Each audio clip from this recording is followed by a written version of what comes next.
গরমের দুপুরে একটা ফল দিয়ে ঠান্ডা শরবত, আর তার জন্য নিয়ে নিয়েছি শসা, গুড় পাউডার, এদিকে নিয়েছি লবণ, কিছুটা গোলমরিচ দেব, আর ভাজা মশলা আছে। বরফ তো লাগবেই, আর সাথে রয়েছে ধনেপাতা আর পাতিলেবু, আর নিয়েছি বেদানা আর কয়েকটি আঙুর। এবার জারের মধ্যে একে একে শসা, ধনেপাতা,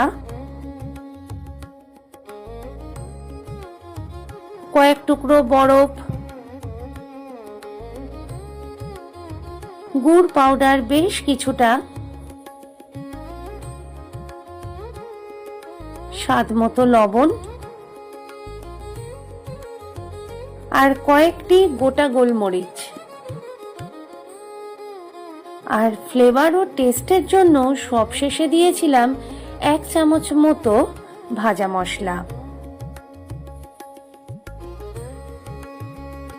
এবার শরবতটা বানিয়ে নিই। প্রথমে বরফ দিলাম, তারপর দিলাম শসার সিরাপ।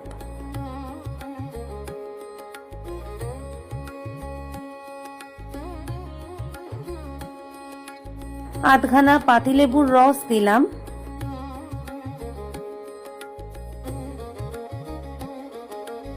তারপর বেশ কিছুটা ঠান্ডা জল দিয়ে তৈরি করে নিলাম একেবারে ফ্রেশ শসার শরবত। আর সবশেষে কিছুটা বেদানা আর আঙুর দিয়ে একটু শসা দিয়ে গার্নিশ করে সার্ভ করলাম ঠান্ডা ঠান্ডা শসার শরবত। আজ এইটুকুই।